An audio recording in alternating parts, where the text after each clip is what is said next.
Guys, I'm going title hunting. I'm trying to get me a championship. It's a 12-team super flex, start 10 PPR. Should I give a projected mid 23 first for Stephon Diggs? Yes, you should.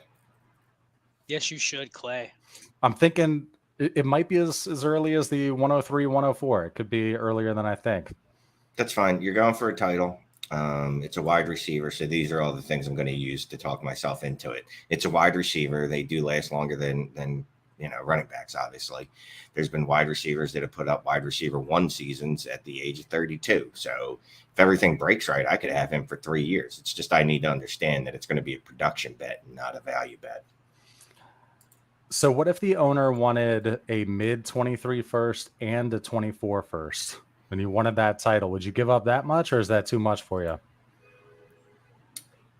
It's not too much. I think I'm asking for other players before I accept that trade, though. So I'm going to just basically tell him, hey, I'm going to go send this same trade to all of the other teams that have the other low-end wide receiver ones or better, but they are, 23, 24, 25. If they all decline, that's the best you can get. I mean, listen, you're going to get another year of Diggs. Diggs is going to be next year where, like, Cooper Kupp and Devontae Adams are this year.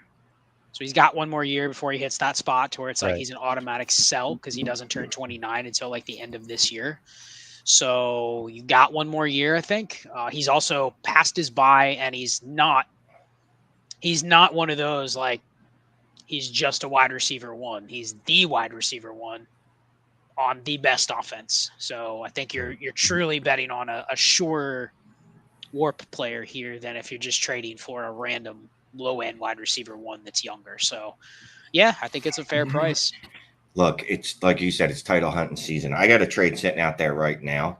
Again, this goes to roster construction, and this is completely against everything I believe in. I'm offering 2 23 firsts and a 23 fourth because why not? For Ken Walker and Damian Harris. Now, partly I'm stacked in that league. You know what I mean? Like, I've got no holes really, but I'd love to upgrade at running back. And my pick's probably 110, and the other pick I'm offering up is probably about 106. But I'm going for a title. When you roster construction and you have the assets to do it or there, do it. Unfortunately, I went through the league and I looked at the bottom feeders, my farm teams, and a lot of them don't have wide receivers. That would be an improvement on mine. So the only place I can go is running back.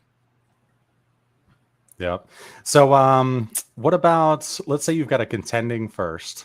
Are you going to give a late 23 first for, let's call it, Leonard Fournette? No. Because he's not any good. That's a good. He's a replaceable running back. He's not. If he's hitting 18, 19, 20 points per game, then I'm willing to consider it. But when you look at a guy and you say, like, what is the difference between him and I know this is the popular name, but truthfully, what's the difference between Leonard Fournette and Jamal Williams? What's the difference? Not much. Leonard Fournette's a starter. That's it. Yeah, it's perception, name. If you want to pay more for Leonard Fournette than Jamal Williams, I get it. But that's what you're going to blow your first on? Yeah. The scarce asset that you hold, that's your one move, Leonard Fournette for a first down. So if you are watching this on replay and you're not joining us live like the 90 eyeballs that we have on here at this point, what we're going to do is probably spend an hour and a half with our subscribers that science has proven are the best subscribers on YouTube. It's a fact. There's peer-reviewed studies, all sorts of things saying that. So subscribe if you're not already. If you don't like live streams for whatever reason, there's an hour and a half of trades that you're going to miss. You can just skip around or bail to our channel. We'll see you there. I think you'll enjoy it. Scott says, FYI, we're doing 90 minutes tonight. So get your trades in by 9 p.m. EST. Any super chats will take priority over that. So make sure you get them all in. Love y'all. Ooh, Shane. Scott loves y'all. Here we go. No one actually asked me about what time I had available. So I'm going to have to. Shane's good. My calendar. Okay, so one of our subscribers has an inbox trade. This is sitting in his inbox. Let's help him out. So give AJ Brown an early to mid 23 first. Get Deshaun Watson. It's a start 11, Superflex, Mm, PPR. He's rebuilding. He has no QB besides Zach Wilson. What do you think? oh yeah. I mean, in start 11, I don't want to do this. To be honest with you, I'd like to take the shot on like Bryce Young or CJ Stroud, and keep AJ on the team. But the fact that your other quarterback Zach Wilson, and yeah, I don't want to have to chase another quarterback to add to that. Give me the position one. Can I get a second back? Yes, sure. Try that. Yeah. If you can't, listen, you're paying the piper. It feels like you're paying a lot for Deshaun Watson. You're probably paying equivalent of 3 firsts here. Yep. But at the same time, though, if I had 3 firsts and I needed a quarterback and you told me I have to give up 3 firsts for a top 8 quarterback in Dynasty, I'm still doing it and figure out the rest later. So I'm still okay to do it. But this is a nice move for the team that's selling Watson, because I'm guessing they're probably – I have a lot of teams where like Watson's my QB3, and that'd be the type of deal I'm looking for. Give me an early first plus a locked in stud starter. Yeah, so that's a good trade, but need to find a way to get a quarterback. Take it when you can get it. So let's talk about Watson real quick. Is he going to come in and smash right away and be worth 3 firsts right off the bat, right out the gates? Is he worth 3 firsts again? I think he's already worth 3 firsts, because there's he kind of has the veteran version of the Trey Lance syndrome from last year. He hasn't played, but it seems like every week he's passed up another quarterback that was potentially ahead of him to start the year. A, because a lot of those quarterbacks have sucked. B, every week that goes by, you're a week closer to getting Watson. You're now 4 weeks away from getting Watson. He's blown past the likes of Russell Wilson, Matt Stafford. Clearly, you've seen like Derek Carr doesn't hold up to him. Aaron Rodgers is fading away. I think everyone would take him over Trevor Lawrence. Trey Lance is out. I still think you're taking him over Justin Fields. Like you do your quarterback tiers, and you're like, by default, QB 7, 8. Like you could argue he's better than Kyler Murray at this point with what Kyler's done. Like that's probably 50-50, but yeah, he's gained value just because he's closer to playing and other guys have kind of fallen around him. Yeah, I don't know that anyone's going to pay you 3 firsts for him right now, or expect you to pay 3 firsts for him right now. So you still have a couple more weeks to get him, and even if he doesn't come out and smash, he's going to be fine. It'll be a couple weeks, and then he'll be right back in that discussion. Who's selling 5 quarterback? There could I'm still paying be the 3 people. firsts. Send You'll them my pay 3 way. firsts right now. All right, send an offer. We'll work it out. Do you have any that I could buy? He's going in the listener league. He's my most rostered quarterback in Dynasty football. Nice. Yes. Shane went from I hate the guy, I'm out on him forever to I have him in 10 leagues. Yeah. I do it. Look, I can't stand him as a human, but as a fantasy football player, I love him. There we go. We've got another inbox offer from one of our glorious subscribers here. So it's a 12-team super flex, start 9. Give Travis Etienne, Elijah Moore, and a 24 first. Yes. And get Justin Jefferson, Naheem Hines, and a 4th. Smash it. Yeah, I don't even care about the Naheem Hines and whatever. I stopped listening after Justin Jefferson. So Justin Jefferson. Yes. I mean, it's a start 9. So immediately you're thinking, all right, the best player in the deal, the deal that has the less amount of pieces I want. Mm-hmm. But then you're getting, one of the top 3 or 4 assets on that side, and you're really not giving up much other than the 24 first. I mean, I know Elijah Moore, but like he's the perfect player to throw in a deal in a start 9. Start 12, I might be like, all right, it makes sense to split Jefferson into 3 usable assets. But yeah, take the Jefferson side. Absolutely. And if you're on this stream live, or if you're listening to the replay and you don't really know what we mean when we say start 9, start 10. So what we're talking about is how many you start each week in your lineup, not including kicker and defense, if you carry those in your league. So count up all the positional players, take out kicker and defense if you have them. If that's 10 folks left, that's a start 10 as far as we're concerned. All right. So let's go to this one right here. Lemon Beard Moonshine. It's a 12-team Superflex tight end premium start 11. Give AJ Brown, George Kittle, Danny Dimes, get Deshaun Watson, Deontay Johnson, and Dalton Schultz. Thank you. You guys rock. You're welcome. Yes, I'm sorry. Sometimes I get so excited. I'm just like, I already hit accept. Yeah. You're getting Deshaun there. That's a smash over Daniel Dimes, who is just a living embodiment of refuse. Give me Deshaun, Deontay, and Schultz here. I mean, if I cover the Deontay and Schultz side, I'm still going to take the Watson side. Yeah. But then you're going to give me a free Deontay Johnson, and then you're just going to throw in Dalton Schultz, who it's not like I love, but you can still start him in a tight end premium if you don't have one of the elite tight ends. So this is there's no leverage on the team that's selling the Watson side here. Like you're giving up a lot. Feels like that's the type of price you would have sold back in June when you thought he was going to get a 2-year suspension. Now It's like he's a month from coming back and you're just selling him now. Yeah, I don't get that. Yeah. So I asked these subscribers in the community tab for some topics for tonight as well. We'll get back to the live comments here in a second. This one I wanted to pull up. This was from our friend Casey. He has 723 firsts that he'd like to consolidate. Is it too early to start packaging up what should be playoff firsts, so late 23 firsts, for projected early 23 firsts? What's your thought on that? Well, so we need the specifics on the number of starters and the format. Like all that stuff does matter. I would say that you're probably going to find a flat tier somewhere in the 107 to 205 range. And so like if you can eliminate the number of picks that you carry on the front end of that range and convert those into just as many picks on the back end, or move them up and get the higher, top 5, top 6 picks. Just kind of my early projection on where I think the tiers are going to fall. So you can work it both ways. He's got 7 firsts, assuming this is a 12-team league.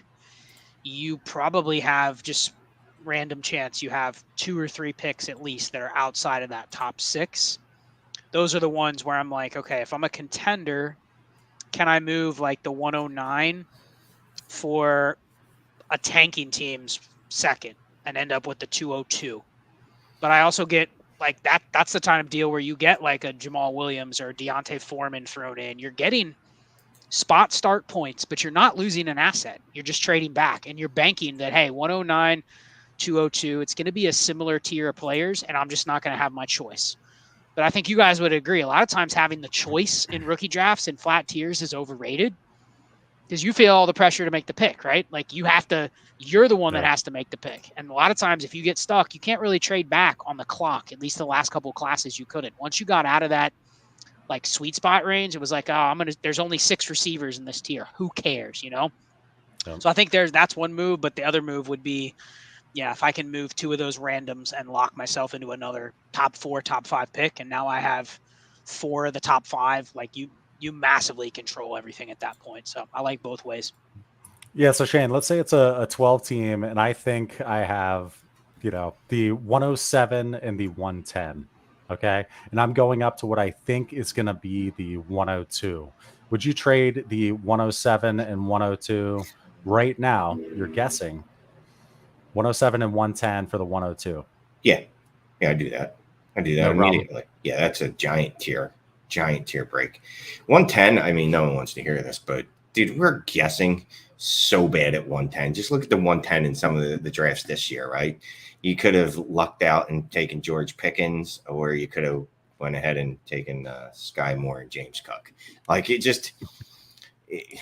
we're guessing at that rate. Now we're guessing a little less, at higher tier. So I'm definitely taking the earlier pick.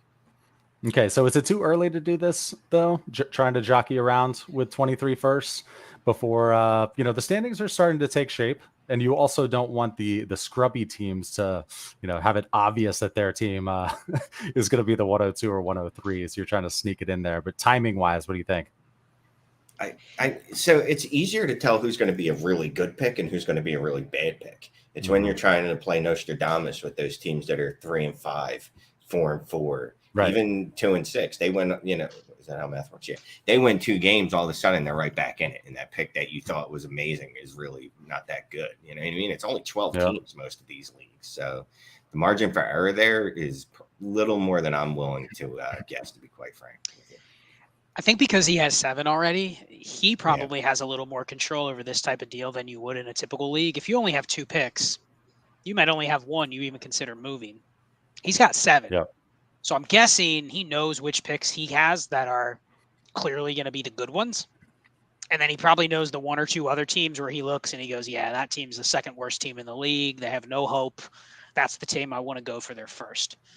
So maybe it'll be harder because there's probably only one team he can deal with. And if that person's like, yeah, I'm not trading my first because it has a chance to be the 101, like that's probably the one you're going to try to get and you may not be able to. But I think he has a little more control because he owns 7 of the 12 picks. There's only a couple teams even going to be involved in the discussion with this type of thing.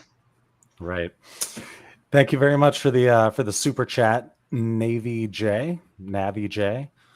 I traded Brees Hall for Mark Andrews, but I also landed George Kittle in another trade. Had to clear my throat. It's 1 QB, 3 flex. What should I do with Kittle?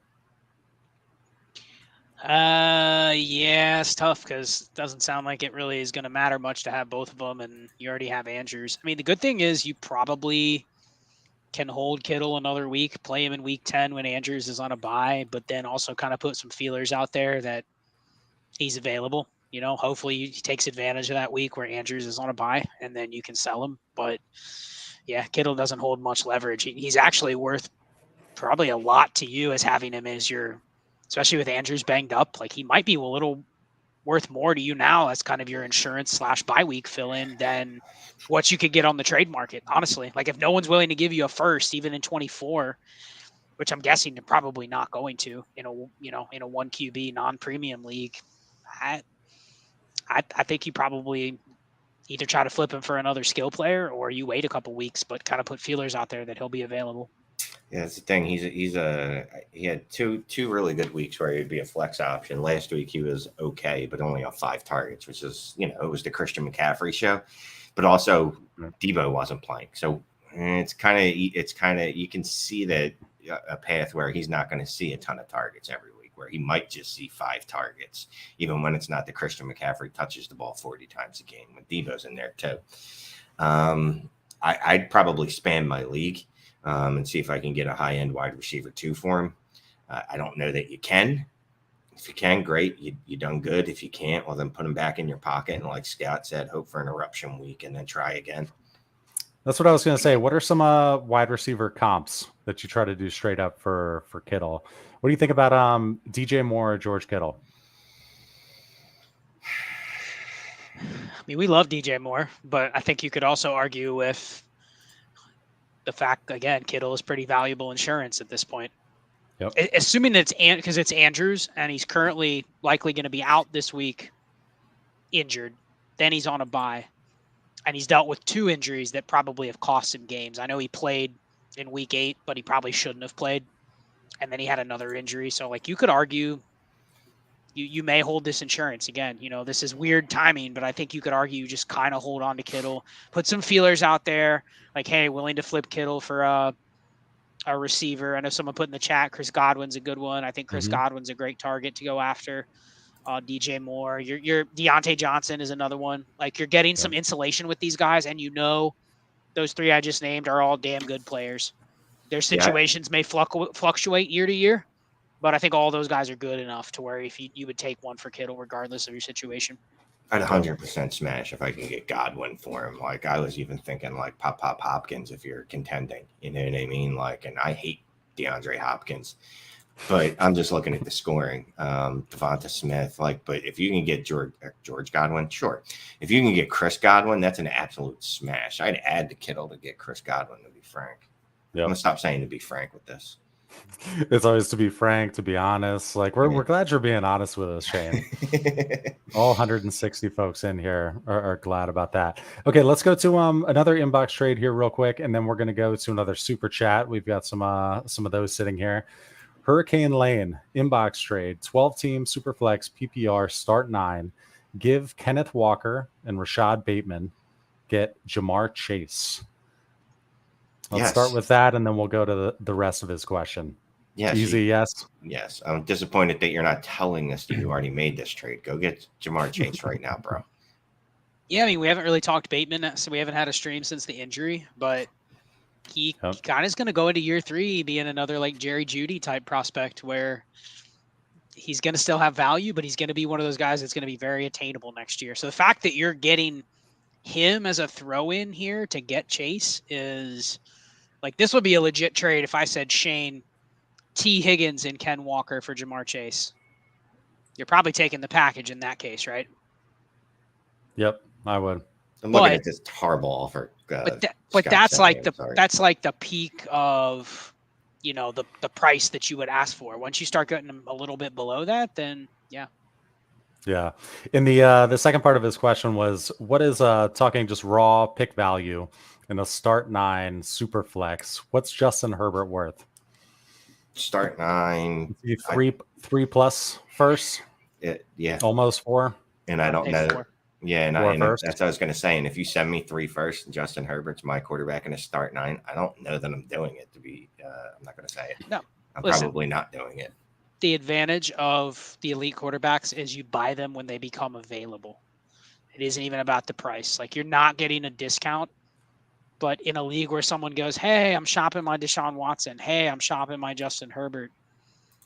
I'm willing to pay the price. Now, you may not have 4 firsts, like literally 4 firsts, but it's about, you know, the other players that you're throwing in. If it's equivalent to that, I'm going to always inquire if they're on the table, because the advantage is that someone's willing to trade them, you know? Yep. No, definitely. Okay. I'm going to go to another super chat here. I want to make sure I'm not skipping one. Yep. Here we go. It is our boy Heavy Kevy. What up? What's going on? Thank you for the super chat. 12 teams, super flex, PPR, tight end premium. It's 1.5 for tight ends. Start 10. And this is his Empire League. Give Michael Pittman and a mid 23 first. Get Amon-Ra St. Brown and a 23 second. I'm in first place and fairly stacked. Otherwise, I'm going all in. I'm going to be a no on this. If I'm moving up from Pittman and giving up a first, I want a wide receiver that's stronger than Amon-Ra St. Brown. No disrespect to Mr. St. Brown. Pittman's not that far behind him, though, in production and value to me. I'd be okay with going up Pittman in a first for A.J. Brown, but I'm not doing it for Amon-Ra St. Brown. Nah, I'm passing. Yeah, I mean, I disagree with Shane a little bit. I think Pittman is just a jag that's going to be stuck in a woeful offense with a woeful quarterback, that they're going to be like the Titans or the Falcons going forward. 25 pass attempts at best. So I really don't want Pittman the rest of the year, but he says mid 23 first. I assume it's not his own first. If he says he's first place stacked, it's not his first. Can you move your first and get back the second? If that's the case, I'm okay doing. That's exactly what I talked about earlier, trading the 111, 112 for a 205, 206, you know, and you get the quote unquote better player back. So yeah, if it's a true 106 for 206 type deal, then yeah, I'm okay taking the Pittman and the first side, even though I'm not really confident Pittman produces the rest of the year. Yep. Okay. Thanks again, Heavy Kevy. We'll move that one. All right, let's go to another one. Another one here. I'm actually going to pop over into another question. This was a good one. On contenders that are likely going to have to enter a full-blown rebuild next season, should you hold your 24 first or use it now to go all in? So we all want that championship, but let's talk about, you know, you've got your own 24 first. You're kind of planning on blowing your team up. You've got a lot of old, like expiring or expired assets. What should you do with that 24 first? Should you just say YOLO, go all in right now? I'm too scared to do that. It sounds like I'm going to need to rebuild after 2022. I don't want to start selling my 2024 picks, because then you end up with these teams where there's just no light at the end of the tunnel. Like, you look at them and you go, I have no idea how I'm going to fix this. Like, literally none. Like, I'd have to hit on every waiver wire piece and flip them all for seconds and turn this into like magic poo-poo. I don't know. I'd hold off. If it sounds like I'm going to be entering a full-blown rebuild as is, I'm going to hold on to that 24 first. Yeah, this is a tough one, because like, you're already committing that you're going to have to rebuild. And so you're leaning into your rebuild assets already before you've even started it. I guess it makes it tough, because I don't ever want to get to this point where I go, I'm all in and then I'm all out. Right. So is there a way you can maybe make a little bit more of a creative deal? And can you pick up, a couple 24 seconds if you trade your 24 first and still get some sort of production? Because I think if you're to the point where I'm trying to buy points for 2022 and the only thing I have to trade is my 2024 first, and I already know my roster's aging out before 2024, you're really digging yourself a hole, because I think we overestimate how confident we are when we say, oh, I'm going to buy points for the rest of the season. Like what we know in week 9 could be totally different than what's going on in week 15. So what if you buy the wrong player and, they get a high ankle sprain or they tear an Achilles or something like that? I mean, you're done. You're cooked. And I think there's even more risk in a move like this in the current dynasty landscape. Player gets hurt, they're dead. Like a wide receiver 2 tears an ACL, they're literally like, people won't even give you a second for him.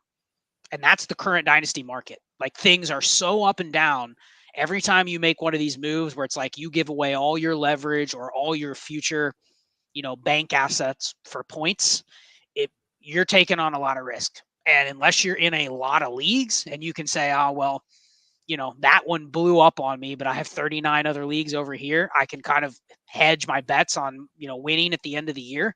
Right. I don't love doing this, especially if I'm already knowing that my team's going to go kaput. You're almost to the point where if you know it's going to be blown up after this year, why are you not blowing it up right now? Are you truly like the best team in your league, but every player you have is 30 or older? Like in that case, you probably should be looking at alternative ways to continue it versus, just give everything away that you have. So we'd need to know more context, but yeah, I wouldn't do it. Yep. David Ross, thank you for the super chat. Gave Deonta Foreman got a 24 second, and he's contending. Is that a good move? Yep. Yeah, look, and I'm struggling with this. Like I've got Dante Foreman. This is good. You have good discipline, and I'm proud of you. This is like not cheating on your diet when someone like brings the donuts to work and you're like, oh, yeah, it just happens to be my favorite. You know what I mean? You just eat the donut and then feel bad about yourself. That's what it is when you hold on to Dante Foreman. Well, I see these questions a lot. Oh, hey, I'm 7-1. Should I trade Deonta Foreman to the other contending team in the league? You're not 7-1 because of Deonta Foreman. Yeah. Now, if you're 7-1, but you've had 3 of your top players go down in the last month, then okay, I can understand holding him and saying, hey, I'm going to need to use him for the next couple weeks. But most likely what you have a team that has just found money and now you can sell it for a profit. You found a collector's item at a garage sale and now someone's willing to give you 4 times what you paid. You just take it no matter how cool you think the item is. So I think this is one of those trades. If you have a contending team and it's a 12-team start 10, that's what our default is on this show. But you have a bunch of good bench assets that other contenders in your league are willing to pay a premium for, still sell them. Because you have no edge if you keep Deonta Foreman as your RB6 on your bench. If the worst case scenario happens, you go buy another running back when the worst case scenario happens. So yeah, this is a next level move where you're selling to other contenders when you're contending. Love it. Great job, David. Yeah, and this one kind of ties into the last question too, where we're talking about having to go into a full blown rebuild. If you do things like this is how you can keep your assets, keep your roster fresh, draft picks fresh, doing little moves like that. That's how you can help do that. Okay, let's go to our boy Joey Cheese Sticks. Contending window opening next year. Have a top 3 first and 2 late ones. 7 seconds. Looking to see value on guys like Diggs, Waddle, and Andrews. So contending window is opening next year. Okay. So I guess, is he wondering what Diggs, Waddle, and Andrews are going to look like next year in terms of value when he wants to buy them? I have no idea. This question confuses me, Joey. Well, he's not looking for what's going on right now. He doesn't care about the points this year, but I mean, we say this on roster reviews a lot. If you have all these picks stashed, what are you looking to buy before you get to your contending window next spring or next summer? For me, it's not running backs. I got a question the other day. Someone goes, I'm rebuilding, but I'm ready to go for the ship next year. Someone's offering me Travis Etienne, and it was for like an early first and 2 seconds or something. I go, there's no point. There's too much that can happen to Travis Etienne between now and next September when you set your first lineup in your contending window. Why would you pay that right now? And I think a lot of people go, I need to set myself up for running backs next year. Well, dude, you have a top 3 first, 2 late first, and 7 seconds. You are going to get a half a dozen running backs in next year's draft. Are they all going to hit? Probably not, but you got a ton of opportunities to get running backs. So if that's the case, like running backs are out, for me, it would be Andrews would be the guy I'd go for. That's the positional advantage that it may never come open again. The Andrews owner may never be willing to sell again. So if he's willing to, play ball at even current market price, that I think that's a great move to set you up for next year because you're going to want that advantage and it's going to be tough to find. Are you giving those 2 late 23 firsts for Mark Andrews right now? Yeah. It's a fair price. It's an expensive maybe try to price. ask for a little something back, but you'd give 2 late 23 first for him? Yeah, get a 24 second. Kick it down the road where you get another second and 24, and he's got 7 more that next year, so I'm sure he's going to probably be looking at a couple of those to ship out too. What about I've been getting Waddle right now before his price continues to increase because look, he's just staying par for course or staying online with Tyreek Hill this year because he's scoring touchdowns, but he's going to be the wide receiver 1 in that offense. That dude is really good. So if I can get him now before his price increases, I'm definitely doing that. Do you have any issue giving an early 23 first for Jalen Waddle? You're confident it's not the 101. There's a chance it could be 102. Nope. Not if my quarterbacks are in decent shape. Your QBs are in good shape. You have no problem. If I'm rolling out, Matt Stafford and, Derek Carr, and I'm somehow contending with that type of group, I probably would want to hold the pick a little longer to see if someone panics on Herbert or Burrow or someone like that. Right. But if I'm already sitting on a good quarterback room, what are you hoping with that 102, 103? You're hoping to get a Jalen Waddle type player. Well, you're hoping value. You're hoping someone else comes to you needing a quarterback, or you're hoping there's a receiver or running back that you think is equivalent. So yeah, I'm okay doing that unless you need quarterbacks. Yep. All right, good stuff. Let's go to this inbox trade that I had in the hopper here. 12 team, 1 QB, PPR, start 8. Give Jonathan Taylor, get an early 23 first, a mid 23 second, a 24 second, and a 25 second. I'm good. Start 8. 1 QB. Yeah. 4 for 1 doesn't impress me in a start 8. It's a bunch of second rounders. Right. No. Early 23 first and a bunch of seconds. If you make that a 24 first, I'm still probably not doing it. It's more enticing, but in a start 8, I would need another running back that's obviously not like a locked-in starter, but I would need another, top 24 running back or better just to try to get away with the placeholder. But the early 23 first would be only like 60-70% of Jonathan Taylor in a start 8. Right. Pass. No, thank you. All right, let's go to this one right here. It was from Michael Cole. 12 team Superflex tight end premium start 11. Give 2 23 firsts mid to late, a 23 second mid to late, and 2 23 thirds. Get Kyle Pitts, Damian Pierce, Raheem Mostert, and Devin Singletary. Breece Hall was his only RB, accepted before Thursday game. I'm good with it. You're getting Kyle Pitts, and that's you gave up 2 firsts for Kyle Pitts, really. I mean, yeah, and Damian Pierce is absolutely smashing. Although again, he just played a horrible Eagles run defense. But yeah, no, I like this. I like it. I think the key is he's probably contending. Yeah, Breece Hall was his only running back. He literally just bought Raheem Mostert, Devin Singletary, Damian Pierce for cheap. Right.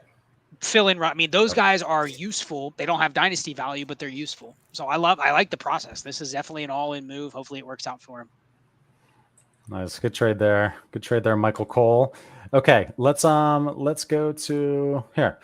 Trev Small. What's a guy like Brandon Ayuk's value? Is he worth any first? So would you sell him right now, guys, for a 24 first? Me? Yep. Oh yeah, he's going. He going? Yep. He's going.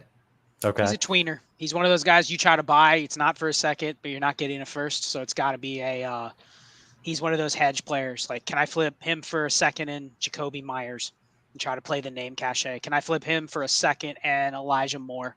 Something like that. Like, I'm willing to hedge off for that price. But yeah, if you can get a first, take the reroll because you probably have a much higher shot of getting a better upside player. Yeah, he's gone for anything approaching a first. Well, so specifically a first. So would you give Brandon Ayuk and a 24 second for a 24 first? Yes. If you liked the first, you were eyeing the first, you were thinking it was going to be a non-playoff one, would you do that? I'll do it. We don't have any idea what that pick's going to be in 2024. All we know is that it's a first. It's got a first attached to it. It's got a 1 point something attached to it. So I'm going to take that all day. I know Scott doesn't like the value there, but I do. I do. It's a contextual deal. If you told me, hey, I believe in that first being not really low. Yeah, but I do like the process on a trade like that too, going the other way. You're getting a starter and you're still keeping the pick placeholder asset. So that probably has some nuance compared to what your league is. Right. Okay. Let's keep going here, guys. What's up? There's 201. So that's 201, 402 eyeballs, 400 eyeballs roughly. Go ahead and hit those likes. Yeah, if you wouldn't mind taking a peek and giving us that thumbs up if you're on YouTube, we'd appreciate that. Easiest way to help the channel. The algorithm loves the thumbs up. They even love it if you share. So if you've got a bunch of email accounts and you were to hit the share and send it over there, then we could fake YouTube out here. And they could spread the reach, spread it to more people. I did just read about 8.4% of people have a little bit of vision issues in one of their eyes. So it's really not 400. It's probably more like, I'd say like 398.5, something like that. Yeah, exactly. 398.5. Shane, are you blown away by that math? I don't understand. We just saw Shane's head explode. Yeah. Okay, so Devin's got a question here. 12-team Superflex, half PPR, start 10. Team 1 is Kirk Cousins, Marcus Mariota, and Leonard Fournette, and a second, 24. Team 2 is Daniel Jones, Ramondre Stevenson, and a 24 first. So you go in Cousins, Mariota, Fournette, and a 24 second, or Danny Dimes, Ramondre Stevenson, and a 24 first. I'm going. Mariota in the second equals. Well, actually, I'm going to say Mariota in the second probably equals Daniel Jones, but maybe not. Fournette doesn't equal Ramondre for me, and Cousins doesn't equal 24 first. I don't like this deal particularly, but if you were forcing me to take one because you have my family hostage and I have to hit accept or reject in order for them to be released, I will accept the Daniel Jones, Ramondre, and 24 first side. Yeah, I agree. I think you probably have, even though it's, I think, a little smoke and mirrors how he's getting there, you can probably argue Daniel Jones, Kirk Cousins. Oh, he was trying to go on mute. Going on mute to yell at somebody. Yeah, geez. Yeah, give me the team 2 side just by a smidge. Team 2 side as well for me. Okay, let's keep moving on here. Let's go. I'm sure we have a super chat down in here that I'll pop up. Brian, thank you very much. Appreciate it. So it's a 12-team super flex, 6 point per pass touchdown, -4 for INTs. It's 0.1 point per carry. So every I just saw Shane's son there. So for every rush attempt, it's 0.1. It's tier PPR. So wide receivers are 1.25, tight ends 1.5. Contender gave 2 mid 23 firsts, 2 playoff 23 firsts, Stafford, Komet, and a 23 third. So 4 2023 firsts received Burrow, Chris Olave, Treylon Burks, Evan Ingram, and Andy Dalton. Good with it. Yeah, man. I mean, listen, this is why you have assets, right? You're contending. You spend them when you need them. Stafford's killing you in a -4 interception league. Yes, like he's actually hurting you to the point where you'd rather start a non-quarterback in that format. So I'm okay with it because I think the other sneaky thing is it's 1.25 PPR, mm-hmm. and he still got Olave, Burks, Evan Ingram in a 2 PPR is a guy you can at least flex as well. And then you went from Stafford to Burrow. I mean, you paid up, but yeah, I agree. This is a good move. Yeah, I like this. It hurts, giving up this much capital in one trade. But like you said, this is why we have the picks. This is what we're going to do with them, right? You can't just make all the picks, and if you need a quarterback, using them to get a proven quarterback is a better process than going out there and trying to draft a rookie one. So yeah, I like this. Yeah, it's good too because you're picking up assets that are still ascending in value too. Yeah. You're giving up rookie picks for insulated assets and Olave and hopefully Burks. So yeah, good stuff there, man. Appreciate the super chat. Okay, we'll move that one here. Let's go to Tyler, who also gave one. Thank you, Tyler. 12 team, 1 QB PPR, start 9. His key pieces are Joe Burrow, Najee. Najee's in there as a key piece. We'll get to that. Jamar Chase, Chris Olave, guessing Jameson Williams, Treylon Burks, Bateman Sky, Eli Moore, Kittle. He's got 4 late 23 firsts and 4 seconds. Any moves? So he's asking for help here, what he should do with all these assets. So we would probably very early on say sell Najee Harris. Yeah, Najee's gone as soon as I can get any type of value for him that's commensurate with his name.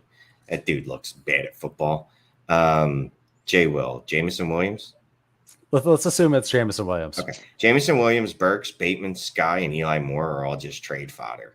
And Sky and Eli Moore, unfortunately, the Moore brothers, you're just going to have to hold on to for now and hope that someone's actually going to want them at all. All they are is just additional assets when you're trying to tempt someone to actually take a deal. I keep throwing them in every trade I'm trying right now to get an elite running back or wide receiver. I'm like, here's a first and Sky Moore. Nobody cares about Sky Moore. It's almost negative when you have them in the trade right now. It's one of those. If you keep them out, it would have been more attractive. I mean, you have 4 late firsts. And 4.23 seconds. You didn't mention another quarterback, so it's 1 QB. Well, then that's probably why. I mean, the thing is, like, Najee dead, Jamar dead, J. Will dead, Burks dead, Bateman dead, Sky dead, Elijah Moore dead. All those guys are done for this year, pretty much. So, like, this team's probably not contending. So, if it's me, 1 QB, I'm actually probably trying to shop Burrow. Can I pivot off to Burrow and can I get Trey Lance in a first or something like that? Can I get Justin Fields and something for Joe Burrow? Because I mean, he's got the Burrow Chase stack. If you want to hold that for the stack, fine. But like, look, if these are the key pieces, I mean, this team's not winning anything. So I think you're looking to kind of liquidate, and it's a start 9. So how do I round myself into the best position next spring to strengthen like the best 12 assets on my team? And I think he has a decent start. Like, he has some guys that are going to be fine next year to count towards that 12. But yeah, there's a lot of just dead weight pieces. So I think you're just playing value until next spring. And if you were Tyler, would you be just holding on to those picks for now? There's no rush to move those, right? No, just hold on to those first and seconds. I mean, if value presents itself, sure, but I mean, I would like to trade Najee if you can get Najee out to another team that needs. I mean, the thing is, like, you're basically just selling them a placeholder running back, But if you can trade Najee for an injured player, I would do it. Can you get Marquise Brown for Najee? I'd rather just say with his picks, forget running back. Like, Najee really doesn't even count. You're not going to go into next year excited about having him anyway. So yeah, I think it'd be Najee and then just trying to sell for value. So if you had Najee, are you spamming for a 24 first? And if anybody hits accept, you're happy to be done with them? Done. Is that where we are on Najee right now? Yeah, I'm going to spam for 23 first, but then as soon as those all get turned down, then I'll go spam for 24 first. Would you sell him for a single projected early 23 second? No. Yep. You're not. Yeah, you're not quite there yet, Dan? Give me any running back in the first 3 rounds of next year's draft over Najee, because he's not good. He's not good. That's the thing. I mean, they're. It's not even that he's not producing. They're talking about giving Jalen Warren his work. Yeah. I mean, what is the difference between him and Damian Harris? Other than Damian Harris in his second year outproduced Najee. So there's that. Yeah, I can't do it for a second. I can't do it for a single one yet, Yeah. unless I know it's the 201. Even then, Right. I try to get 2 seconds. Otherwise, I'm gonna wait for one But blow how much up risk do you game. want to take? Because you I really know think that's the thing. in May 15th of 2023 and that 202 is on the clock and it's Zach Charbonnet, are you going to be able to get trade that pick? You're going to be able to get that pick for Najee Harris on the clock? You're going to I get don't know. laughed Not the at. way he's playing right now. I'm playing the lotto a little bit, hoping that he can stop being so bad at football for like a game or two. Maybe he'll get athletic this offseason, right? No, all I need, and we know this, all I need from him is 2 weeks, 2 solid weeks. Give me 2 solid weeks, bro, and then I can get out on you. Yep. So let's go to one from our friend Kyle here, Kyle Senra. Guys, check out Full Press Fantasy Podcast. Kyle puts out a ton of content, and that's a great podcast right there. He's got an offer in his inbox. 12-team Superflex PPR Start 10. Give a 23 first, Amari Cooper, James Conner, Eno Benjamin. Get Tyreek Hill and a couple of fourths. You giving the 23 first and Amari Cooper and a couple trash cans to get Tyreek Hill? Man, Amari Cooper's pretty good this year. 12-team start 10. Look, I hate this with every ounce of my being, but I probably would do it.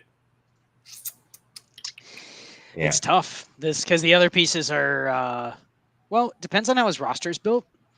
But like to some rosters, Benjamin, James Conner are not bad, just placeholders to have, right? Like you may need to play them at some point. I don't think I do this. I don't think I do it. I feel like, you should probably look around, poke around, see what else you can do without putting Amari Cooper in that. Like what can you get with just the 23 first? And if you're dead set on moving those running backs is like applicable, no pieces to sweeten the pot, go see what you could get for that without throwing Amari Cooper in there, because he's actually having a really good year.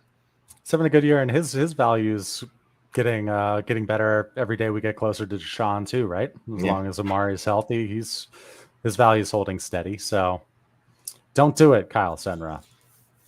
Don't do it, or reconsider it. But thank you for the question. Okay, let's go to Alec Cruz, 12-team. Thank you very much for the super chat. Appreciate it. 12-team standard home dynasty league. So standard, assuming 1 QB. I traded CEH, a 24 third, a 25 second, got Chris Olave and Judy. And then I'm gonna go on to his next part here, but that's obviously a smash. Thanks. Trading away CEH, a third and a 25 second for Olave and Judy. Then he moved Judy and a 25 second for James Robinson, a 25 first and 3 25 thirds. He says, I know home league. I have Brees. What do you think? You smashed the first trade. Let's just say that. Yeah. The second trade, you went backwards because I actually think Judy is very good. And I'll let Shane weigh in on whether the 25 first was a good piece for Judy. So then you traded for a 25 first, which I don't care about. It is way too far away. Look, I'm trading for 24 picks, and I understand next year at this time I'll be like, 25 picks are worth buying, but not right now. I'd rather just hold Judy, to be honest with you, and I'm not that enamored with Judy. And just I'll give a little advice to Alec. I know he probably was thinking he's getting a usable running back in James Robinson because he mentioned he has Brees. He was saying about this 25 being involved is funny. Yes. No, it's 3 25 thirds. Oh, no, not 3 25 thirds. Gotcha. Yeah. He worded it weird, but I think James Robinson's not a guy I want to involve a good player for. Like I would rather pay shit to buy spot start running backs versus go get James Robinson, because he's basically no different than the Deion Jacksons of the world. Like he's on the same plane as those guys. So yeah, that second trade. But listen, if you just take that second trade and remove it, he's still got Chris Olave for peanuts. So you still probably won overall. So good job. Are you giving away a 24 first for Jerry Jeudy right now? No. He's worth a 24 first. I don't want to pay first for Jeudy because you're getting into there's only 12 firsts in 24, and you're trading for a receiver where there's probably 20 guys in the same tier. So just based on those principles, no. But if you did, I don't think it's a terrible trade. It's just I that's do. not what I want to commit to. Oh Right now. no! I'll be emphatic on this. That's a terrible goddamn use of assets. Don't be trading. It's a bad use of assets. It's a Yes. terrible use of assets. Do not be trading your 24 firsts for Jerry Jeudy or anyone of that ilk. And I like Jerry Jeudy coming into this year, right? But he's kind of shown like, all right, this is kind of what he is. He's a wide receiver 2-3. And you know, look, yes, we need those on the roster. The way I prefer to get those is missing on wide receivers in the draft that were supposed to be wide receiver ones. You know what I mean? I don't want to go out of my way to trade for these dudes giving up a first. Like that first is magical. We talk about it all the time. It's just that 1 point something. That's much more magical than Jerry Jeudy.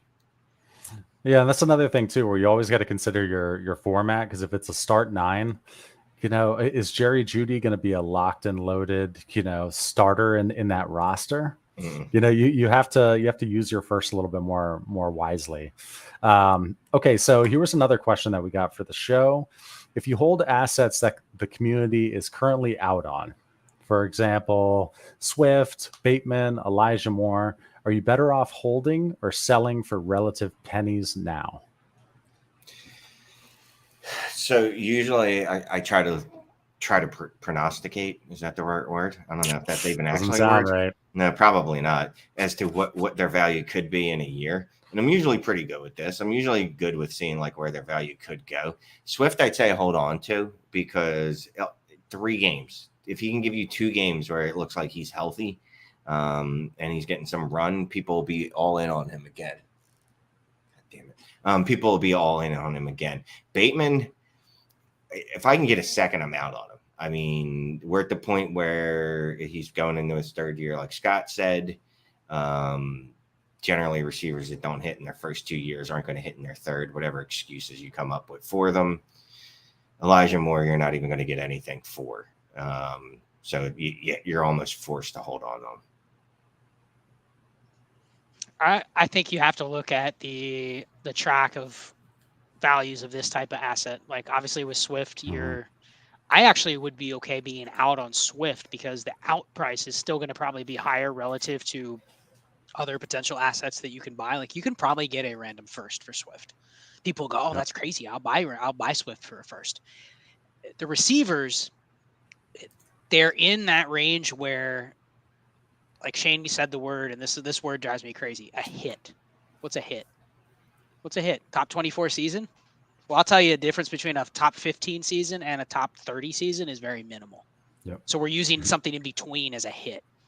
So like I think, and we can say this pretty quickly, if a guy, and I'll even, this is maybe a hot take, a guy like Jamison Williams will never hit. And when I mean hit, like I'm talking become a top 10 difference maker. It just rarely happens. Like he would be a massive outlier if you're going to bet on a player that had the rookie year that he had. I know it's injuries and blah, blah, blah.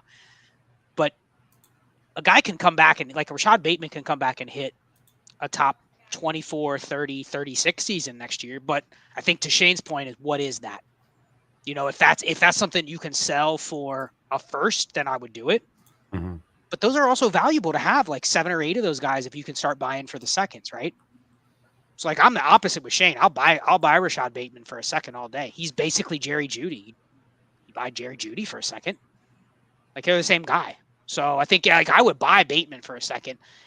But if someone said I'll give you a Bateman and a 3rd and you get back a first, like you would do something like that because you're coloring up on the tiers of assets that you're getting. So yeah, that's my answer.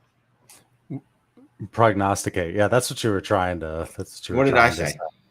Prognostic, blah, blah. like a bunch of slur. Not that. Something different. Prognostic slur. Praga bullshit. Something I don't know. Oh, that's good stuff. It's gonna be a great TikTok. By the way, if you're watching this and you use TikTok but you don't follow us, give us a follow on TikTok.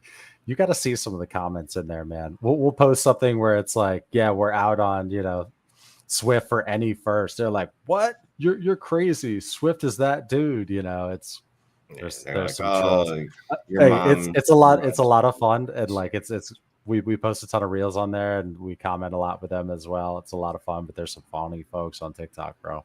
All right, so let's go to the comments here. This guy's awesome. He went through all of our videos and posted in each comment best Dynasty show on YouTube. Like I'm talking like all the videos, and I just saw. Yeah, thank you very much. Your words, but thank you. 10 team, half PPR, super flex, start 9, give Jared Goff and 323 first. He's saying 105, 107, 109. So three mid 23 first. Get Lamar and 323 seconds, which he thinks are going to be early to mid. Current QBs are Herbert, Trey Lance, and Goff. So you're giving Goff and 3 mid 23 first to get Lamar and 3 mid seconds. Yes. Done. Yeah, all day, man. All day. I don't even need those seconds back. I mean, I'm not saying, say no thank you, but definitely take them. But I'm fine with this if it was just those picks and Goff for Lamar straight up. So to get those picks back, yeah, that's a great trade. I mean, the sneaky thing is he's getting 3 top 15 picks because it's a 10 team. It's like you're going to look at that 109 and go the 109 and the 203 are only 4 picks apart. They may not be a difference at all. So yeah, you stole this deal and you got rid of a definite eyesore with Goff. So great job. Awesome deal. One of the best ones I've seen tonight. Yeah, because now he's going to be having Justin Herbert and Lamar Jackson as 2 quarterbacks. Not bad. Not bad. It's a good looking roster to look down on. Thank you for the super chat and all of the kind words in the comments. Okay, we got 220 folks in here now. Thank you for joining us. The World Series is on. As you can see, Shane is looking over at it every once in a while. Thanks for being on here with us. Saturday night World Series. Still talking Dynasty, baby. Appreciate okay. Y'all. So let's go to another one. Way up here. Rebuilding. I don't have my own first, so points on the board don't matter. What would you be trying to get for ETN? Picks or a wide receiver piece? If you're rebuilding, would you rather have picks or a young wide receiver? I know that's a very general question, but what came to your head organically? Organically, I thought, can I trade, when I was procrastinating, I thought, can I trade ETM for George Pickens plus a little more? I'd like to do something like that. And that little more probably be second round picks. But in a lot of leagues where running backs aren't hated and despised, you could probably do ETN for George Pickens at a 24 first. Something like that, get the best of both worlds is what I'm thinking. Yeah, I mean, I guess it comes down to, your specific league because, I mean, I'm looking at, I know people don't necessarily swear by keep, trade, cut, but right now Travis Etienne is a top 15 startup pick. So you're talking 2 first value. So I want Pickens in a first. Like, I think we would smash that, but it depends on your league. Like, that's where you're going to start. You're going to start with you're not going to get like, T. Higgins, Jalen Waddle, someone like that, and a first. Like, that's out. Maybe one of those guys straight up. I think if you put any of those guys for Shane, he's taking the receiver. I think I would agree with that. But I would be fine taking a shot on a lower tier receiver, but also getting a first. 2 firsts. I mean, if you can go to another landmine trade you can offer is if you see not a stacked team, but you look at a team and you go, wow, that team's in like 5th place, right? Those are the teams that are looking to kind of go all in, right? They need another piece. You go to that team that's like middle of the pack. If you can lock down both of their firsts over the next 2 years, you've really hamstrung them by this deal better work out for them. So even if you have to give back a little bit of a piece, if I can essentially go to Clay and be like, Clay, you're in 5th place. Give me your 23 first and 24 first. And I'm giving you a running back. You're taking a shitload of risk, Yeah. And you have no recourse if something happens. So doing a deal like that can really hamstring another team. So that's where I'd be shooting for. I like it. Hamstringing.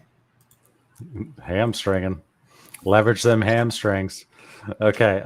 Let's go to this one here too, because it's nice. What the hell is that, Shane? Oh, you went back on mute. All right, Michael's got another question. 12-team Superflex tight end premium start 11. Give Drake London, Dulcich, Foreman, get Kyle Pitts and Deontay Johnson. Ooh. Yes. Yeah, I think I'm taking that side for sure. Yeah, look, this is the only reason you're even able to make this deal is because Pitts hasn't had a really good year. And that's the only reason you can make this deal. If you would have tried some variation of this 6 months ago, you would have gotten laughed at and things thrown at you. And Greg Dulcich, tight end 7 now. That fast. Yep. Like he's ahead of Pat Freiermuth. Like he's right in that range already where it's like he's past, he's up with Goddard and Hawkinson and Freiermuth. It's like overnight. So yeah, this is definitely a sell high. So good trade if you can get this done. What are your thoughts these days on Drake London? He was are you still giving a projected mid 23 first for him? For sure. Mid? Yeah. Yeah, no problem. Yeah. No, not at all. Are you giving an early 23 first for him? What's early? 104? Let's call it 103. Ooh, 103? I don't know. It's a little bit harder. Now I got to I'd say 104 is where I'd start to be okay gambling. I mean, the peripherals are great for a rookie, and people are going to doubt them at the end of the year because it's going to be on low volume. So you're going to say, like, can this really continue if the volume would be doubled? Like, that's always one of the risky things with efficiency is you have elite efficiency, but it's also on really low volume. If the volume goes up, can you maintain efficiency? It's a little harder, but, he's setting – it's funny you say Drake London is close to setting records as a rookie, but he is in certain categories. But then you're going to look at his fantasy production and be like, yeah, it's not any good. So I think he's going to be attainable. But, yeah, he's a good bet. Yeah, it's just looking at the volume. It's the volume that's not good. He's a target hog. The dude, as soon as he gets a real quarterback in there and a real offense, which Falcons are going to do, they're going to lose. They're not a good team. Anyhow, sorry. Yes. So this ties in. Are you going Amon-Ra St. Brown or Drake London? Drake London. I'm indifferent. I would probably play this as a portfolio move. Because here's the thing. If you gave Drake London, Amon-Ra St. Brown's numbers, people would be like, dude, he's the best player in the NFL. Yeah, right. So there's a little bias built in there. So it's a coin flip. This is one of those deals where I think it's hard to trade this type of deal, though. Because each person's going to be kind of dug in on the side they have. So unless you're giving them the extra piece, it's probably a no-go on both sides. So flip a coin. Yep. Thank you for that super chat. We also just want to address this one here. We got from Colin. We got a super sticker from him, and I don't see a question from him. So, Colin, if you did put a question in, if you wouldn't mind just typing it in again, so we can find it easily, we'll throw it up here. I also don't see a sticker, but I'm going to assume because it's red, it's a Phillies sticker for Red October. So good for you, Colin. Thank you. Yep, exactly. All right, let's go on to let's go to another question here. How do you go about making large settings changes in a league? So, for example, moving from a 10 team to a 12 team, or a 1 QB to a super flex. Does there need to be a couple years like heads up for people to be able to adjust kind of their roster build and whatnot? Do you need to have a couple years buffer? 10 team to 12 team?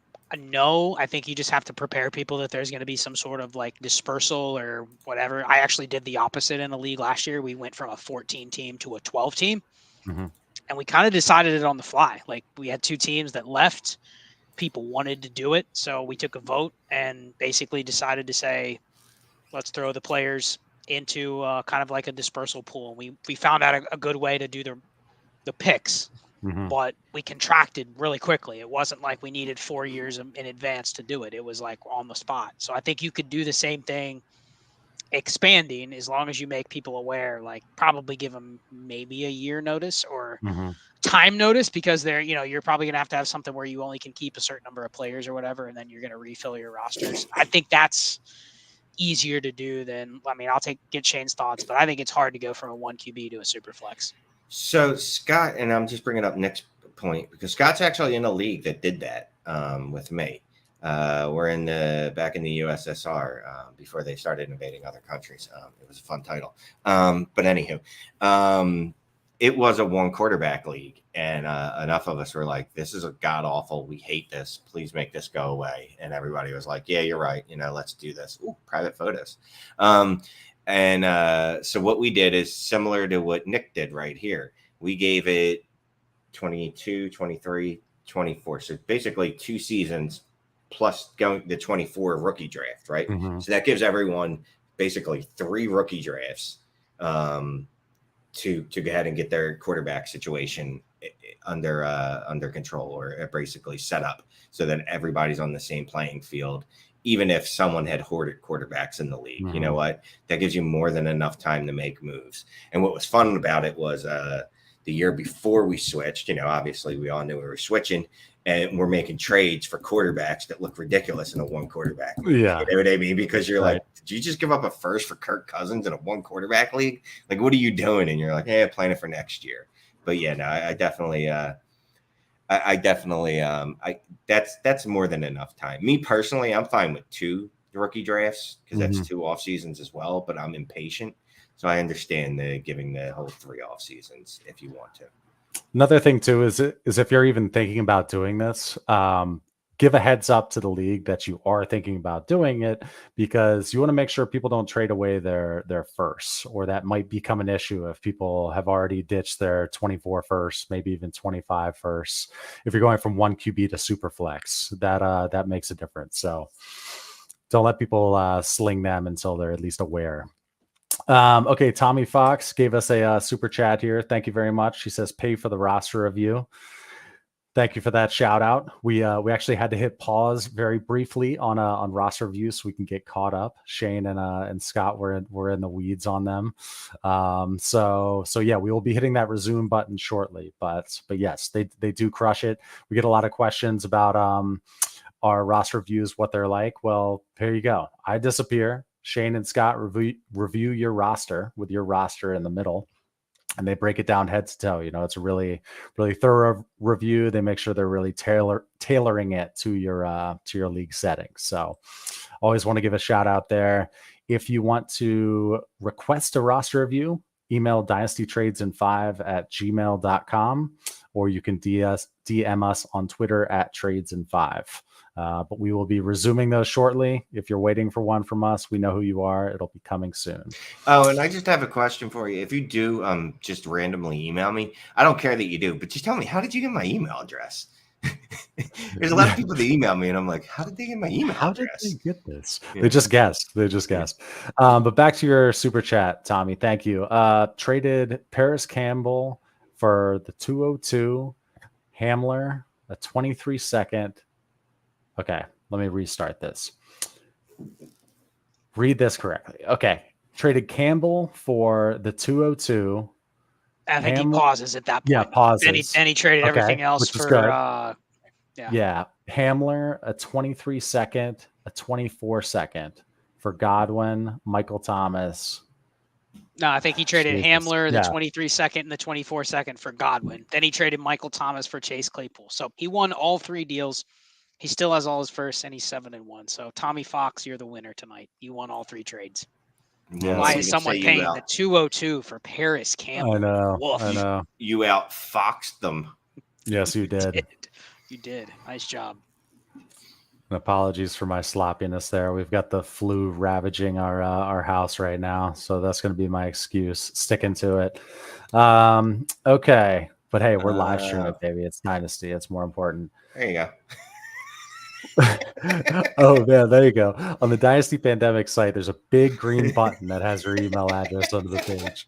Now, the thing is, I'm not sure Shane knew his email was on there. But no, definitely, I definitely did not. I was amazed and not. I was impressed. This is incredible. Yeah, I'm impressed. I was impressed that all these people found my email address. I'm like, it's not a hard email address, but I'm like, it's still like you just took a shot. Like, good Shane, Clay has your address and stuff on there too. They can find.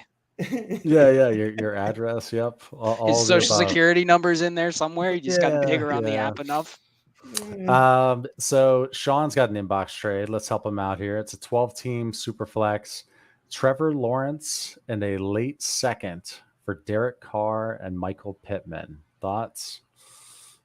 I'm good. No. You're the Pittman guy, Shane. This isn't enough. No. Carr is, geez, I think too much of a downgrade from what I think Lawrence can still turn out to be.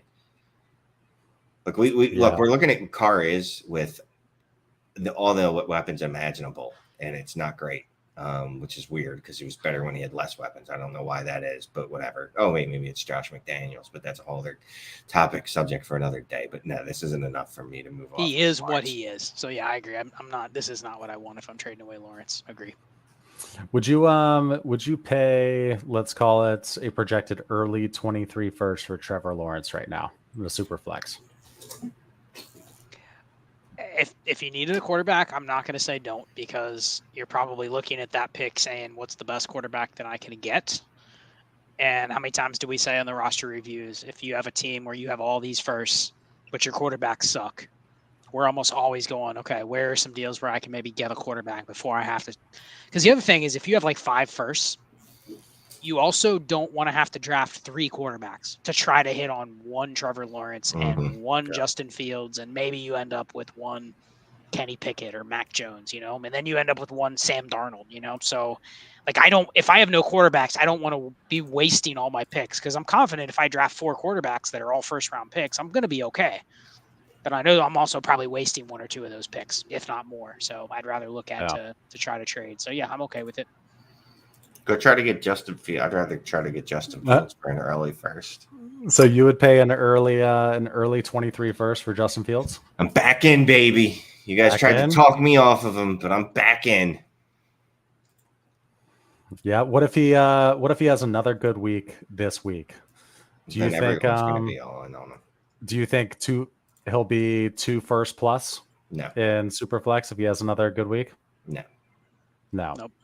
No. So the thing is it that stink of the beginning of the year and the stink of the beginning of last year is on him, right? People don't believe in him. Yeah. And they're going to find ways to discount what he's doing, because you already hear him talk about it now. Like, oh, he's still not really accurate. He's just scoring points with his legs, blah, blah, blah, blah, blah. Shut up. All right. Enjoy it.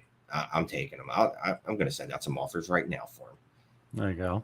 We do have a lot of 1 QB players that subscribe to us as well. What would you pay for him in a 1 QB? I'd be okay trading late first. First.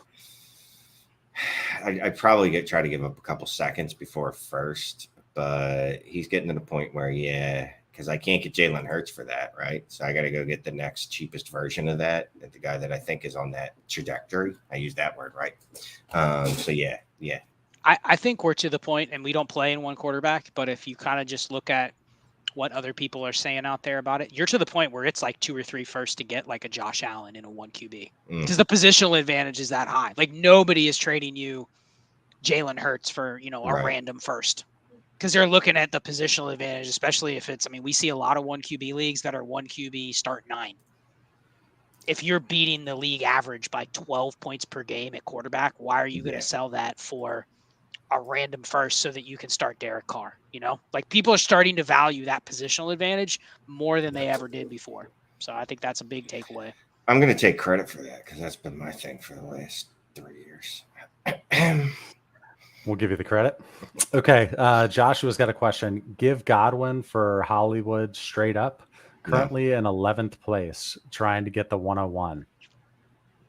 See, I saw this question. I actually think I would do this if it brings you from the 102 to the 101. That gap is big enough. And that's probably why he asked the question, right? Like, if this pushes his potential points, down 50 or more for the rest of the year, because you got to figure Godwin's going to be in his lineup at times. If this is potential points or a way to tank, think of the trade as, would you trade Chris Godwin for Hollywood Brown if you are trying to win? Even if you're like a middle of the pack team? No, why would you do that? You're bailing the team out that lost Hollywood. But if you're telling me it's 101 and Hollywood Brown for Chris Godwin in the 102, every one of us is taking the package of the 101 and Hollywood Brown. They're going, the gap between the 2 receivers is way smaller than the gap between the picks. So I think if you look at your team and its potential points, and this is a way to tank and truly get the 101, I'm taking it. But I want to put that one up there, because I think that is another thing you got to think about on teams. If you're tanking, how do you get points off your roster and do it creatively? Because I get a ton of questions. Should I trade Deontay Foreman for a 3rd? Most people go, oh, no, that's not enough. Dude, if it knocks you down from the 104 to the 102, You're doing that. Can you move up 2 slots in the Yeah. draft for Jamal Williams? No. So think about it that way. That's definitely key value that a lot of people don't think about when they're doing that move. I wonder how many leagues are actually potential points though, as opposed to just based off record. So that is one of those. It's a good idea to actually know your rules. Well, even if it's not potential points, there's some leagues I'm in where you're not allowed to tank. So you know what I do? I just get rid of my good players and just start shitty players. Because I go, and I'm not picking on you, but there's a couple teams in our listener leagues, they're missing 5 or 6 roster spots. And we don't enforce like, hey, you got to have a full roster. You got to start this player over that player. I think we basically say you got to start an active player. So if you're going down the stretch and you have no rules like that, all right, guess what? My bench is going to have 10 players that are unfilled. And I'm going to start, Treston Ebner and Matt Breida over Jamal Williams and Deontay Foreman, because the rules don't say I have to start the others. Now, if you're in other leagues where you have to do that, you trade away the guys that are scoring points. So know your rules. Okay. Let's see here. Let's go to this super chat. Thank you very much for the super chat, sir. Darth Desmond. Love the content. In a 12-team Superflex league, have T-Law and Kenny Pickett. I also have 3 23 firsts and 2 24 firsts. I have a chance to buy Dak for a mid 23 first and a late 24 first. Should I take it or wait? Done. This immediately makes me think, can I add Kenny Pickett to those 2 picks, and can I move up a tier from Dak? But assuming that you can't, and this is the best you can do, I'm fine with this. I like this. That's cheap for a top 12 quarterback in a super flex league. Yep, agree. Yeah, definitely smash that. So would you give Shane, would you give Kenny Pickett and 2 23 firsts for Kyler? Yes. Immediately. Yeah, no problem. All Watson? day, every day. Watson. Jesus Christ. Come on. I'd throw in another first. I'll give you Kenny Pickett. I'll give you his cousin, his mom, everyone, the whole family. Joseph Burrow. I won't give you 3 for 2. I'll give you a first and Kenny Pickett. You're not going to get Joe Burrow for that. No, you know what? Here's the thing. Joe Burrow is starting to creep up into that next tier for me. So I probably would do that. I've got him definitely above Dak at this point. Like he's starting to move into that. Like, oh, you might actually just be an actual needle mover too. Like not just a QB1, but like an elite QB1. Well, you're starting to see, and just a quick off tangent on Burrow and Herbert, you're starting to see that regardless of, because they're missing players, they have bad offensive lines and they're missing weapons. But the game plan, even with bad weapons, is still let's throw it 40 times a game.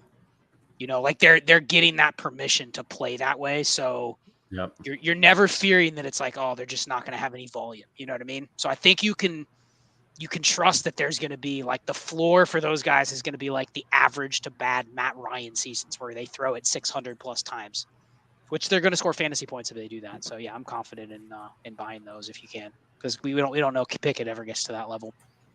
Yep. Okay. We'll pull up this last super chat here.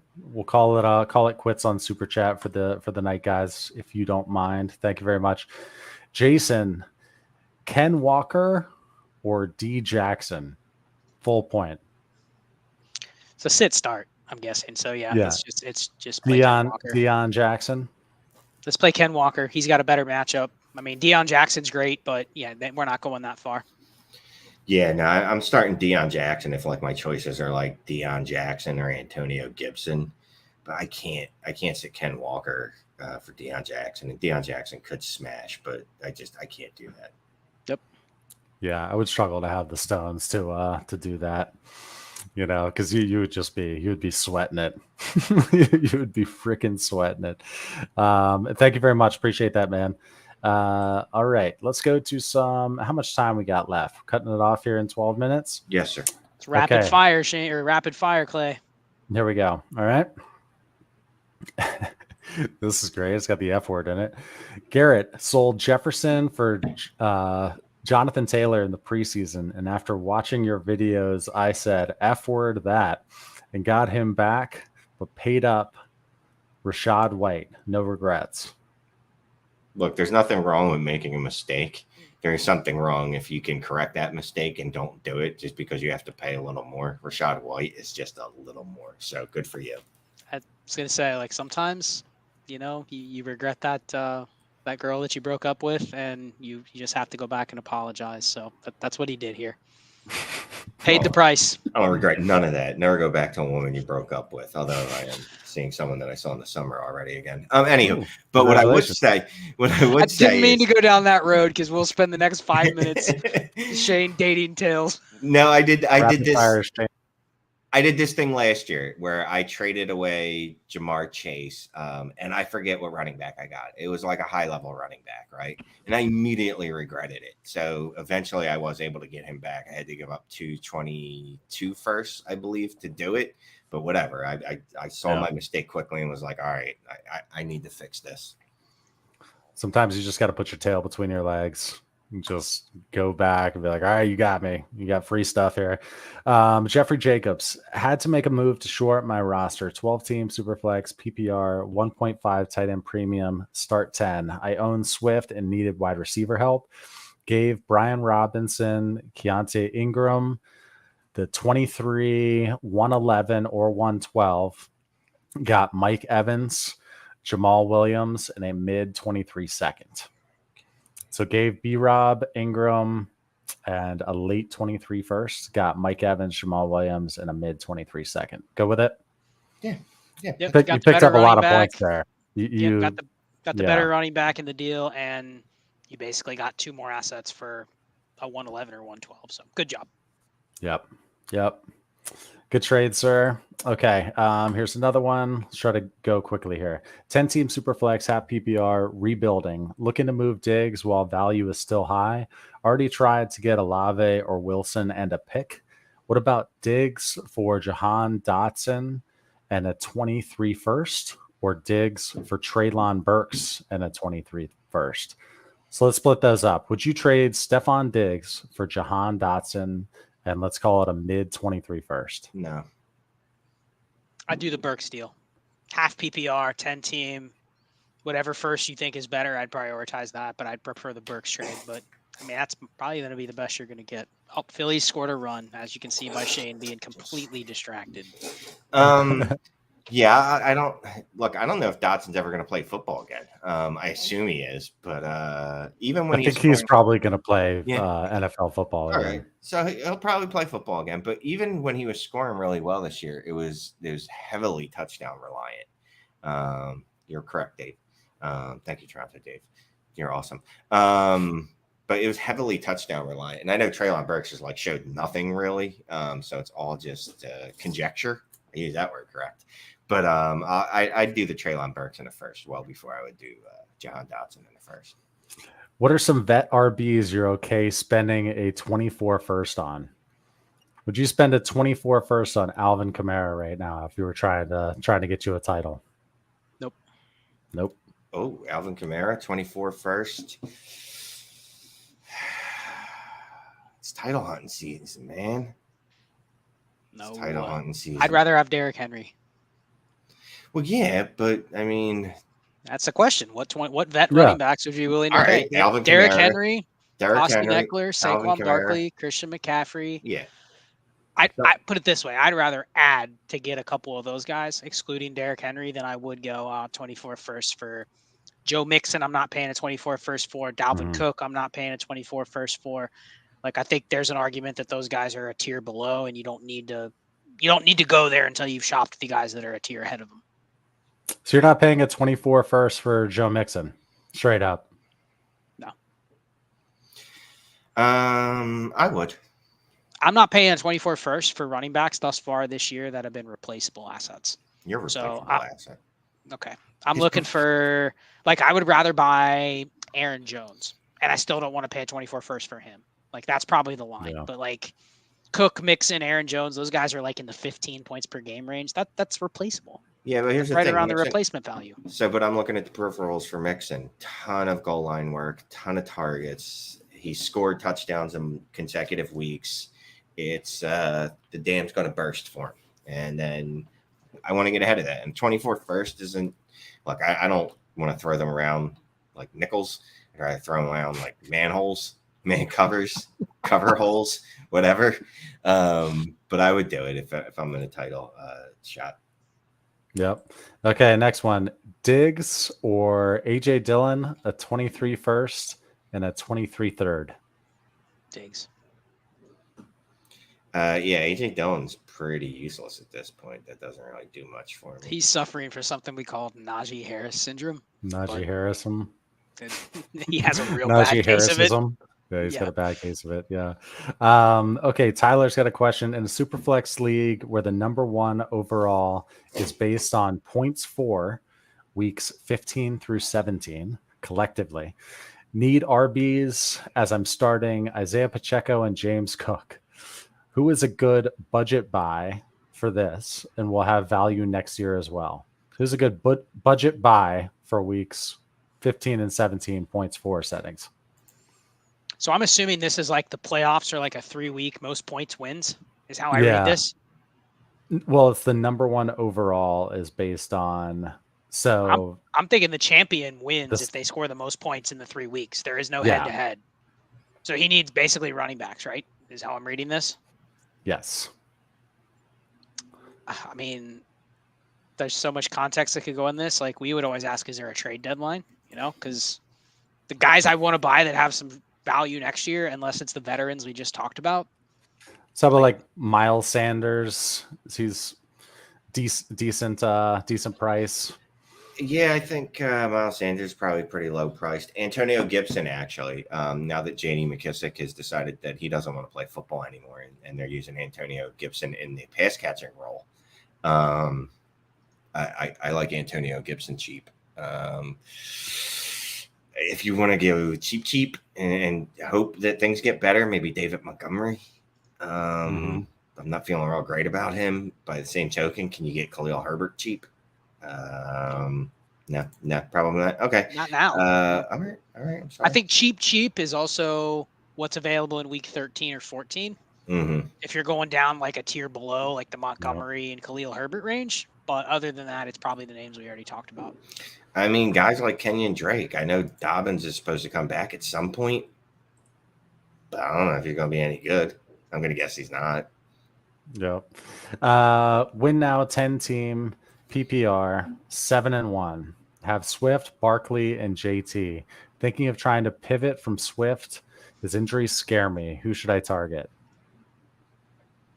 I think the move is to pivot out of Swift if you want out. It's really hard to go and I mean you're not pivoting to anybody else where you're excited about it, you know. So can you get 10 team? Can you get I don't know, the aforementioned Miles Sanders or Josh Jacobs and swap a first and a second, something like that?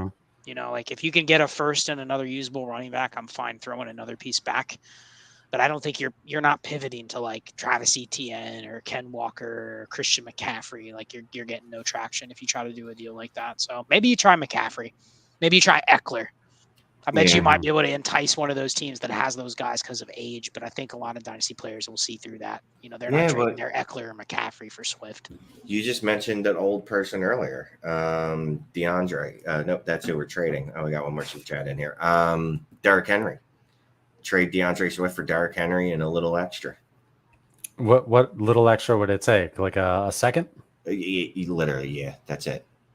And everyone in the league will laugh at you, like Carrie at the prom, but it's okay because Derrick Henry is more likely to outscore Swift this year. And Swift, I just don't see Swift ever reaching what we think he could be and what we hoped he could be. Whereas Derrick Henry is an absolute freak of nature, and I'm done betting against the guy. Yes, he's not a human. Nathan, thank you for the super chat, man. So 10 team, start 9, super flex, 23 firsts and Fields for Jamar Chase. I currently have Justin Jefferson, Drake London, Lamb, Burks, Ridley, Dak, Russ, Fields, and those 3 firsts and a couple of seconds. So are you giving 23 firsts and Justin Fields for Jamar Chase in a 10-team superflex? Yes, because it's a 10-teamer. 12-team, I think this gets close to that 3 first rule, right? Rule. Real close to it. So if this was a 12-teamer, or obviously if it's like a 14-teamer or 2 QB, then yeah, you're not doing this. But I'd be okay with it. I guess the only pushback would be, do you have to do this, or can you wait 2 or 3 weeks when Chase may come back or may not come back? But I'm okay with it. If he really wants Chase, it looks like based on his roster, like he loves collecting the receivers, just like everybody in Dynasty. So no, I'm not doing this. I'm not giving up 2 firsts and Fields when my quarterback is Russ. After and that. Dak.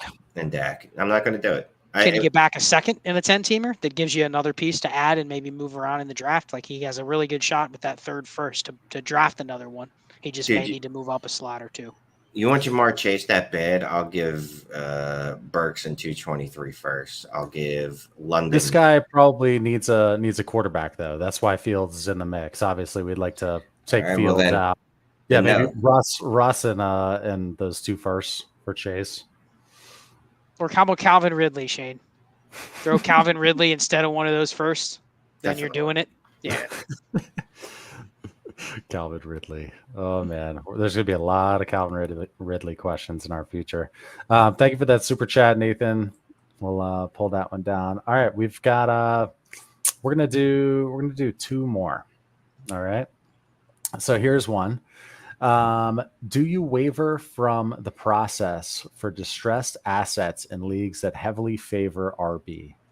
Recently bought a package that included Swift for a late 110 to 112 because I know I can sell him for 2 if he pops. Okay, so it's a league that heavily values running backs. So she bought him for a late first because she knows she can sell him for 2 if he pops. So what are your thoughts on that? Wavering from the process in leagues. I mean, so think about it. If you're my family's all my families, at least not me, but all my family's in real estate, right? And there's certain types of real estate they're going to buy. But if a good deal comes up, they're willing to buy something that maybe they don't have an expertise on because they see it's a good deal. So I think our process is always going to be the primary part of our process is always going to be playing the market, playing the value. Right. Sometimes that conflicts though with what your dominant strategy or what you should be doing from like the running back standpoint. So yeah, I have no problem doing something like this. We see a lot of roster reviews where people say, yeah, my league overvalues running backs.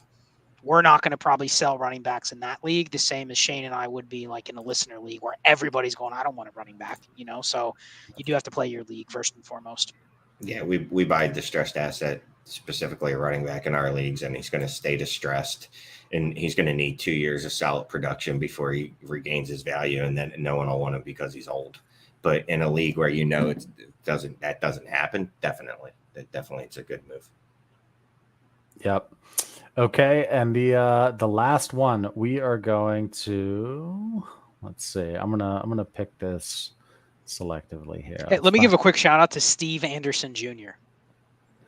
A Facebook like. Yeah, I saw that thing up there. Steve Anderson Sr. gave us a Facebook Senior, like. yeah. Sorry, I was Steve. wondering what that was. It was right next to the 215 eyeballs. Okay, so just double check before we finish here. We got one more question, but double check. Make sure you hit that thumbs up. And yes, thank you, Steve Anderson Sr. He is the one viewer right now on Facebook. I didn't. It might be my uncle. Might be my uncle. Daniel Quinn has got the last question of the evening. 12-team, 2 QB, start 11, 0-11D. I'm not sure what that means. I should have taken this one away as the last question. But now, 12-team, 2 QB, start 11, rebuilding with no QBs.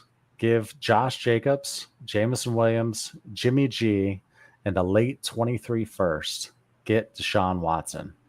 So you're rebuilding, you have no QBs, and he's given a few pieces here, but I would do it because you're giving Josh Jacobs, Jameson Williams, Jimmy G, and a late first. And it's a 2 QB. 2 QB. So that's a smash. That is you're giving away basically couple quarters, couple dimes, couple nickels. That equals $1 here. So Daniel Quinn, great job. It is your uncle. It is your. That's hilarious. Thank you, Shane's uncle, for giving us the like on Facebook. All right, guys, that's it. Appreciate you as always for joining us on these things. We typically do them Saturdays and Tuesdays, every Saturday and Tuesday. Are you guys good next Tuesday? I'll go ahead and ask it live here. We'll find out on Tuesday morning. right. Yeah, I should be. Yeah. So, what's up, Shane? I mean, I should be assuming. I don't know. Let's see. What's today? Saturday. Tomorrow. If the Phillies win the World Series, Shane maybe. The parade's probably Monday or Tuesday. We'll have to talk. It'll probably be Tuesday because it'll take a day to get back. So yeah, it'll be Tuesday. So Shane City might be in complete like riot mode at that point. Pretty touch and go. I might be looting. Shane might be setting couches on fire. But no, thank you for joining tonight. Yeah, give us that like if you enjoyed it, and we will see you hopefully on Tuesday. Guys, you want to say bye? No, just thanks everybody. Another awesome live stream. I apologize. We have so many questions that we get to we can't get to, but we'll try to get as many as we can next time. That's all we can do. So appreciate everybody. Yep. Thank you very much.